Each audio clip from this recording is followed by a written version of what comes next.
Paris looked like a postcard in the rain. So I did what lonely people do. I swiped. And the second I matched, the city felt like it was watching back.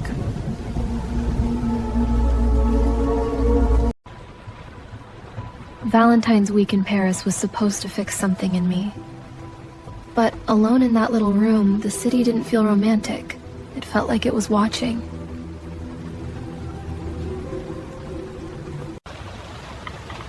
I told myself it was harmless, just a message, just a smile on a screen. But in Paris, even romance can feel like a door. And I just touched the handle. Okay, so I matched with this French guy, Claude. He's already asking for a private Valentine dinner, candlelight and wine. I told him we should meet in public first, and he agreed way too fast, like he was waiting for me to say that. His voice note sounded sweet, almost rehearsed. I replayed it softer, listening past his words, and I heard a faint metal jingle underneath.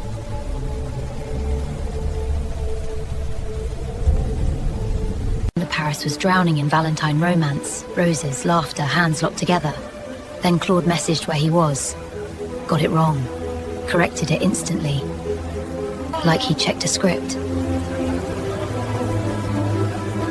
Claude told me not to wait outside. Come downstairs, he said, like the street was too visible. When a shadow moved behind the door, I realized he didn't want anyone to see him arrive.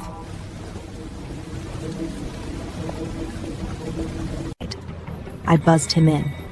The lock clicked, and I heard Claude laugh, soft and close. But the hallway was empty. For a second, it sounded like he wasn't alone outside. I heard Claude climbing the stairs, and then he stopped, not outside my door, halfway up, like he was listening, counting, waiting for something. Then he started again. Slow.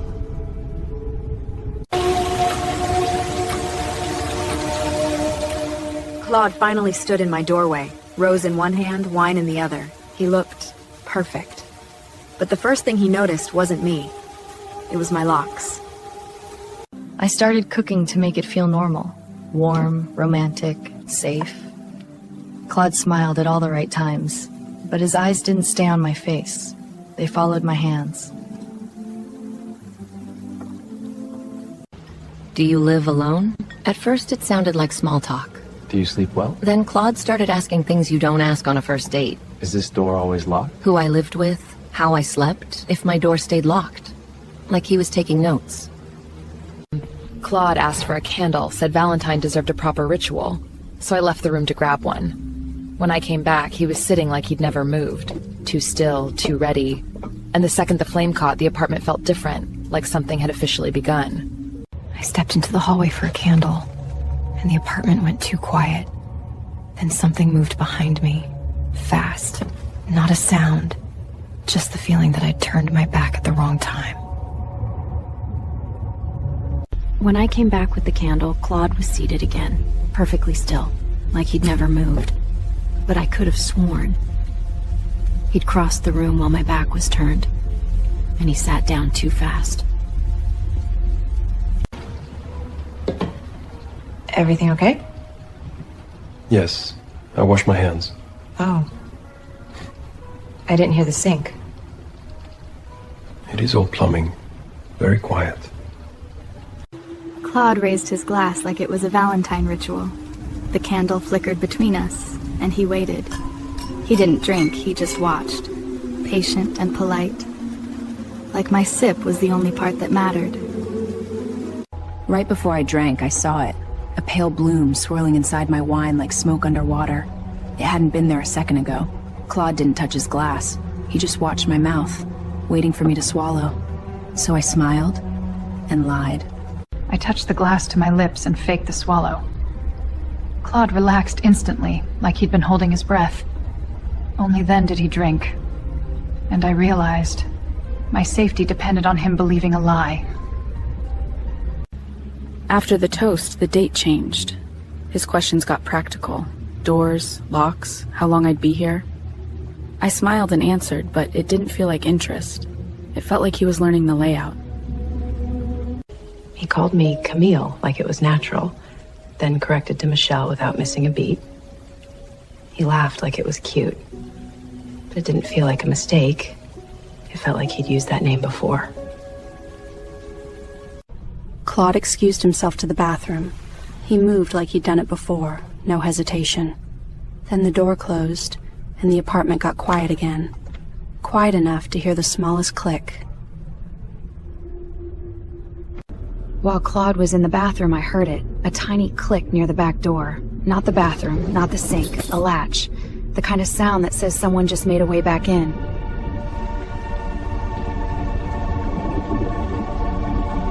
Claude came back out like nothing happened. Calm, smooth. Then he checked his phone and stood up fast. He didn't look worried, just finished. And when he had to go, it sounded like a line he'd used before. At the door, Claude hugged me like it was normal. Then he leaned in and whispered something in French, soft and close. It didn't sound romantic. It sounded like a countdown. And the second he left, I locked everything. I smelled the wine. Nothing. Just wine. So I dumped it anyway. Then I checked my phone, my keys, my bag, everything. Nothing was missing. But the apartment felt handled, like someone had touched the air. I texted my friends like I was joking, like, I think he tried to drug me. Then I turned the TV on low, pretending it was normal. But my eyes kept going back to the door, like it might open by itself. I tried to sleep, but insomnia hit hard. Every creak in the building sounded too close. I kept replaying his smile, the candle, the wine, and my body just wouldn't let the night end. It was around 2:30 when the sound came from my kitchen. A cup falling hard, like someone bumped the counter. Cups don't fall by themselves. And in that silence after it hit, I knew I wasn't alone. My bedroom door opened, slow and careful. A shape stepped inside and I dropped back down, pretending to sleep. It just stood there, watching. Then it left, like it already knew where everything was. I waited, then followed, trying to reach my phone. That streetlight was the only thing lighting the room, and it showed a figure standing by my counter, perfectly still, close enough to the knives. The streetlight caught his face, and it was Claude. Not outside, not gone. Inside my apartment. He stood by the knife block like he belonged there. And the worst part? He looked patient. I told him to leave. Claude didn't rush, he didn't panic. He just set the knife back like it was a courtesy, then stepped away with empty hands, and walked off like he'd be back. He left, but not through my front door. I never heard the chain, never heard the hall, just a soft click from the kitchen. That's when I understood the bathroom wasn't an excuse. It was a setup. I was about to call for help when my phone lit up. Not a missed call. Messages. From Claude. One after another, like he was watching my hands. And I realized the app wasn't a flirt anymore. It was a leash.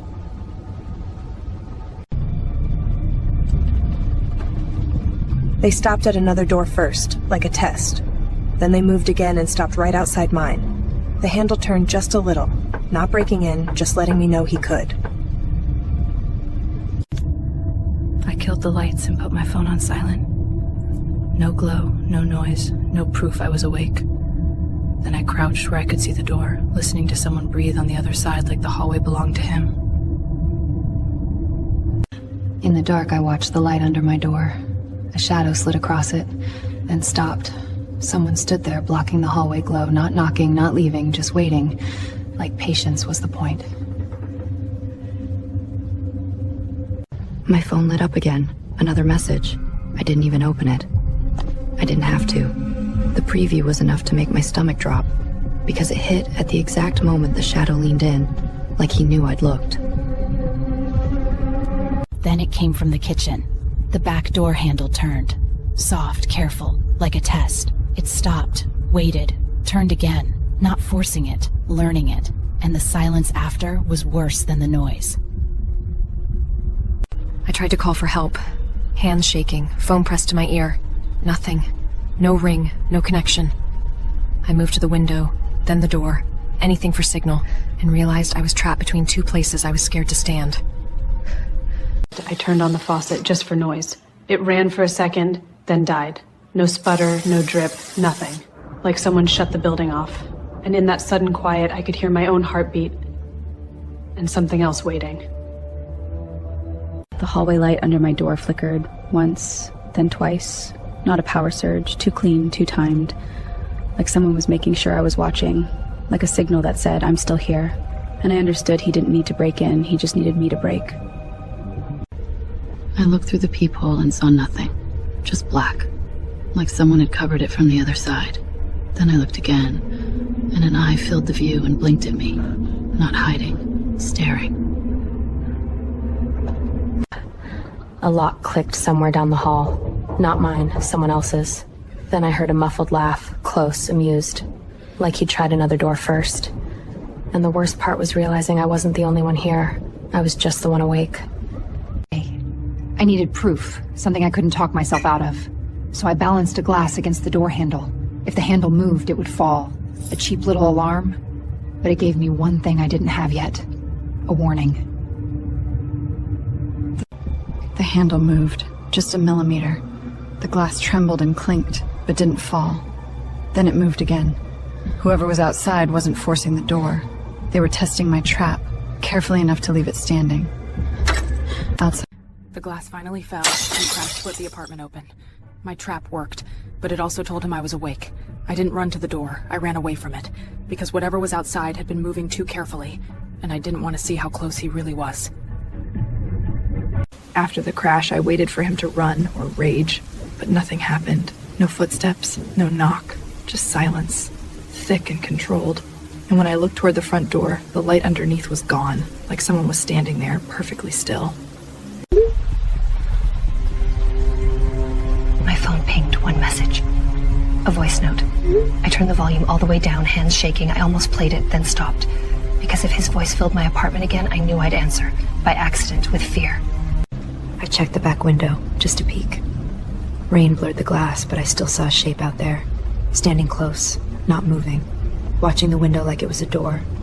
And I understood he wasn't trying one way in, he was surrounding me. And I didn't trust the lock anymore. So I tied the back handle down with whatever I had. Tight, ugly, desperate. I tested it until it hurt. Because if he got in again, it wouldn't be quiet this time. And I didn't have another lie to save me. Something slid under my front door, slow, deliberate. A red rose, like he was still on the date, like this was still Valentine's. It stopped halfway inside, like bait, and I understood he didn't need to enter to make my apartment feel owned.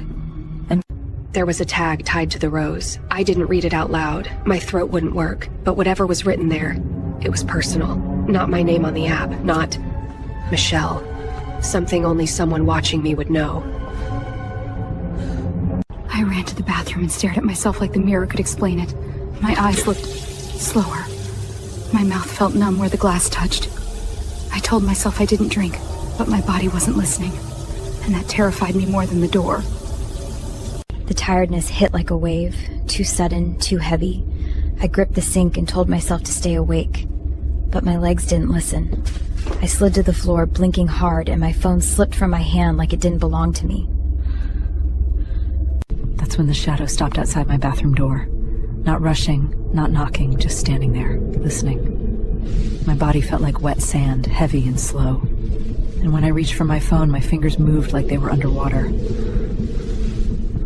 I heard the lock click, soft and careful, like he had all the time in the world. I tried to move, I tried to scream, but the drug in my system was winning anyway. My phone was right there, inches away, and then the dark took me like a hand over the mouth. I woke up to morning light, and a rose on the sink, like the night had been cleaned up, like it was still Valentine's. Then I saw him, standing in my doorway through the mirror, not rushing me, just watching, like the date never ended. I grabbed my phone, and his profile was still there. Not deleted, not gone. The app showed him active, right now, close enough to be real. Then a shadow passed my door like a quiet reminder. He didn't need to message me anymore. He was already nearby. If you made it this far, don't scroll. Because the scariest part is this. People like that don't vanish. They just stay online. Subscribe, and I'll tell you what happened next.